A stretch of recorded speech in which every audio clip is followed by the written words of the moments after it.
A single TikTok video, posted scarcely a minute ago, has delivered a significant and potentially lasting blow to Dubai's carefully engineered tourism strategy. The footage, just 47 seconds in length, features a frustrated traveler outlining her experience, and it has already amassed over 12 million views. The immediate consequence has been a wave of cancellations across major hotel chains, raising serious questions about the resilience of Dubai's tourism model. However, the real issue extends far beyond an isolated complaint. What we are witnessing is not merely a public relations setback, but the exposure of a structural flaw. Dubai has long positioned itself as a global symbol of luxury and spectacle, investing heavily in image and perception. Yet social media, as this incident demonstrates, is indifferent to marketing expenditure when consumer trust is undermined. The central question now is stark. When a city so reliant on its image becomes the subject of widespread public criticism, how sustainable is that image in the long term? The data emerging from Dubai's tourism authorities this morning is deeply concerning. Hotel occupancy rates have reportedly fallen by 20% across key properties. Booking cancellations have surged by 300% within just 48 hours. Meanwhile, the hashtag Dubai scam is trending globally with over 2.3 million posts and rising. For the first time in a decade, emergency meetings have been convened by the tourism board. This is not a routine reputational challenge. It is an existential threat to an economy fundamentally built on attracting global visitors. Having observed Dubai's tourism strategy over the past 5 years, one can see how meticulously this system was constructed. The Emirate has invested approximately $2 billion annually into tourism marketing, an amount that exceeds the total tourism budgets of many nations. It effectively pioneered influencer-driven destination marketing, transforming platforms such as Instagram into powerful promotional tools. Dubai's landscapes were curated not merely for visitors, but for visual consumption, each location designed to be shared, liked, and replicated across social media. Yet beneath this polished exterior, there has been a gradual and measurable shift in pricing strategy. Since 2020, there has been a consistent pattern, an increasing tendency to extract maximum value from visitors at every stage of their stay. This shift, subtle at first, has now become unmistakable. The viral TikTok that ignited this crisis illustrates the issue with clarity. A 32-year-old American tourist, staying at a 5-star beachfront hotel, documented her final bill in detail. What she revealed was not overt fraud, but something arguably more damaging: systematic opacity. Daily resort fees of $60 had not been disclosed at the time of booking. Parking charges of $45 per day were imposed despite her being a paying guest. Even a bottle of water placed in her room carried a $25 charge, with no visible pricing. Her reaction, one of genuine disbelief, has proven far more powerful than any scripted critique. A trip initially budgeted at $3,000 ultimately cost her $4,200. That moment of realization, captured authentically, resonated with millions. Within 24 hours, the video had reached 12 million viewers and triggered a cascade of similar accounts from other travelers. It is worth recalling that Dubai was not always positioned in this manner. Between 2010 and 2015, it cultivated an image of accessible luxury, targeting middle-income travelers rather than exclusively the ultra-wealthy. During that period, the city offered tangible value, complimentary airport Wi-Fi, competitively priced accommodation, and a wide range of dining options. Airlines such as Emirates played a pivotal role, offering attractive stopover deals that encouraged repeat visits. This approach proved highly effective. Tourism numbers doubled, driven not by aggressive pricing, but by perceived value and positive word of mouth. Dubai at that stage was not merely a spectacle, it was a destination that felt attainable. The contrast with the current situation is striking. The erosion of that value-based model can be traced, in part, to what may be described as the hidden fee explosion. Beginning around 2019, modest resort fees of $15 to $20 per night were introduced with little resistance. Today, those same fees have escalated to between $50 and $80 at standard properties. Parking charges have been layered on top, even for guests already paying premium rates. Service charges are routinely added to already inflated menu prices. Individually, these costs may appear incremental. Collectively, they represent a significant financial burden and, more importantly, a breach of trust.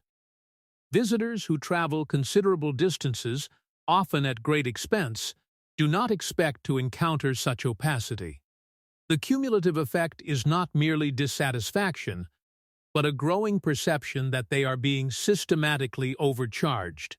In political terms, one might describe this as a failure of governance within the tourism sector, a breakdown in the implicit contract between provider and consumer. Dubai's leadership now faces a critical juncture, whether to recalibrate its approach and restore confidence, or risk further erosion of its global reputation. The second contributing factor is what can only be described as the collapse of the influencer-driven narrative. For years, Dubai invested heavily in curated digital promotion. Clubs depicted as serene retreats were, by midday, heavily congested. In essence, the carefully constructed image could not withstand the scrutiny of real-world experience. The illusion, once a powerful marketing asset, ultimately collapsed under the weight of authenticity. The third issue is the escalation of what many would regard as systematic price inflation. Costs within Dubai's hospitality sector have risen to levels that are, by most standards, difficult to justify. Basic cocktails are now priced between $15 and $25 in hotel bars. A standard coffee, even in non-premium settings, ranges from $8 to $12. Airports and hotels have adopted what is commonly referred to as captive audience pricing, leveraging the limited options available to tourists. Even essential items, such as bottled water, are subject to markups that would be considered excessive in most comparable markets. The fourth, and perhaps most damaging element, is the deterioration in customer service. In an effort to maximize profitability, staffing levels have been reduced, even during peak periods. The result has been longer waiting times and a diminished quality of service. Compounding this issue are language barriers and insufficiently trained staff, which have made the resolution of basic complaints unnecessarily difficult. More concerning still is the apparent absence of accountability. Responses from management have become increasingly formulaic, often dismissive, and in some cases, entirely absent. Public reaction has been both swift and unequivocal. Online forums are now saturated with accounts of dissatisfaction. Threads detailing hidden fees and unexpected charges have become some of the most widely engaged discussions on travel platforms. Review sites indicate a noticeable decline in ratings, even among previously well-regarded establishments. Social media platforms are amplifying these concerns at scale, with personal accounts of negative experiences being shared and reshared thousands of times. Perhaps most significantly, influential travel bloggers, many of whom once endorsed Dubai enthusiastically, have begun to withdraw their support, publicly stating that they can no longer recommend the destination. It is important to recognize that this situation extends beyond Dubai itself. What we are observing is indicative of a broader structural shift within the global tourism industry. The traditional model, where destinations could carefully manage their image through advertising and controlled media, has been fundamentally disrupted. Social media has redistributed power, placing it firmly in the hands of the consumer. Authentic experiences now carry greater weight than even the most substantial marketing budgets. A single credible account can, and increasingly does, outweigh multi-million-dollar campaigns. This represents a decisive move towards transparency-driven travel. Destinations are no longer judged solely on their promotional output, but on their ability to deliver consistent, verifiable value. Failure to do so results in immediate and highly visible public backlash. In terms of resolution, the path forward is neither complex nor unprecedented. The first and most immediate step must be the elimination of hidden fees. Pricing structures should be transparent and communicated clearly at the point of booking. Trust, once eroded, can only be restored through openness. Secondly, there must be a renewed emphasis on genuine hospitality. Staff should be adequately trained and, crucially, empowered to resolve issues in real time. Scripted responses are no substitute for effective problem-solving. Thirdly, the strategic focus must shift from revenue extraction to value creation. A visitor who perceives fairness in pricing and quality in service is far more likely to return and to recommend the destination to others. In modern terms, that individual becomes a far more credible advocate than any paid influencer. Finally, there is a need to move away from purely aesthetic marketing. The highly curated, Instagram-ready approach that proved effective in previous years now appears increasingly superficial. Today's traveler is more discerning and more skeptical.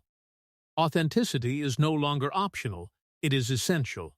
There are, notably, precedents for recovery.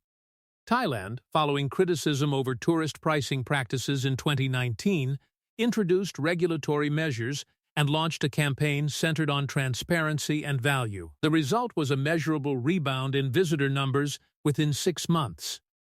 Similarly, Venice, long criticized for overcrowding and inflated pricing, implemented visitor caps and localized pricing initiatives, improving both tourist satisfaction and the quality of life for residents. Dubai, by contrast, now faces the consequences of prioritizing short-term financial gain over long-term trust. It cultivated an image of aspirational luxury, only to undermine it through opaque pricing and inconsistent service. The current backlash is not incidental. It is the predictable outcome of that strategy. For observers and potential visitors alike, this moment serves as a broader cautionary tale. The global tourism industry is built on trust, an implicit agreement between destination and traveler. When that trust is compromised, the repercussions are swift and far-reaching. In an era where every individual possesses the means to broadcast their experience instantly, there is no effective way to conceal systemic shortcomings. Authenticity is no longer merely an ethical consideration, it is a commercial necessity. Destinations that recognize and adapt to this reality will remain competitive. Those that do not will continue to confront the increasingly unforgiving judgment of a connected global audience.